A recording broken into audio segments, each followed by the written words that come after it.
Ça fait du bien de revenir chez Bouteau. Ça remet de la couleur dans le paysage économique. Bien sûr, la crise est passée par là il y a quelques années, mais ni le patron, ni les employés n'ont baissé les bras. On serait resté à faire la même chose, on serait peut-être pas là. Hein. Ce qui est bien dans cette entreprise-là, c'est qu'on est tout le temps en train d'innover. On cherche tout le temps à aller de l'avant. C'est bien. Il n'est pas payé pour dire du bien de sa maison, mais il sait ce qui nous amène dans le secteur. Les entreprises qui tournent, comme la leur, convaincus que tout ne fout pas le camp, notamment en Chine, et qu'à tout le moins, ce qui aurait pu y partir pourrait aussi revenir. Comme les coûts salariaux ont beaucoup monté ces dernières années en Chine, ils deviennent moins compétitifs. Et là, les machines reprennent et le savoir-faire des hommes qui savent utiliser des matériels performants redeviennent intéressants. Donc je pense que nous qui avons conservé cette compétitivité dans nos usines françaises, on va avoir une carte à jouer dans les années qui viennent, certainement. Il y a Bouteau, GMM et ses filiales, les voisines dans la même zone industrielle, la fonderie de Malle, à 2 pas d'ici, et ses usines impressionnantes encore en activité dans le bourg du Teil, symbolisé par cette architecture industrielle. C'est dire si l'industrie est profondément ancrée dans cette campagne.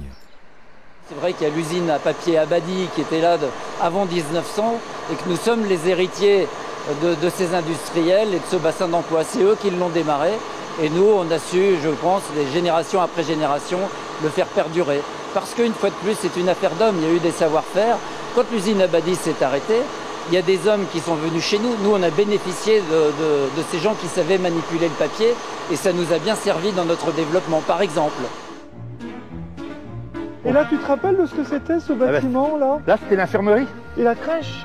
La crèche et l'infirmerie là. Ouais. Et là, il y avait un bâtiment avant au milieu. Au milieu, c'était la conciergerie. La conciergerie. Voilà. La pointeuse qui était là. Eux aussi, ces représentants des mémoires taïwaises, aimeraient bien créer du lien entre le passé et présent.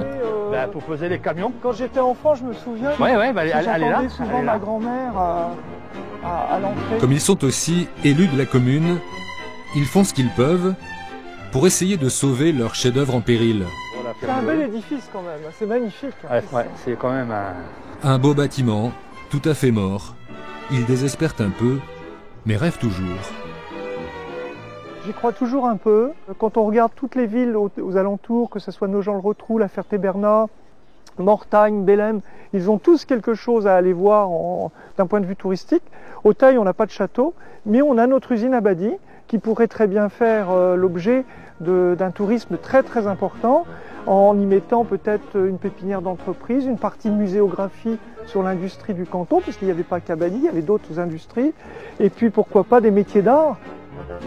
Il leur faudrait un mécène, avis aux amateurs. Leurs références, ils les trouvent dans le nord de la France, qui œuvre tant à la réhabilitation de son patrimoine industriel. Pourquoi pas ici, sur ces terres de l'Orne, un musée du travail.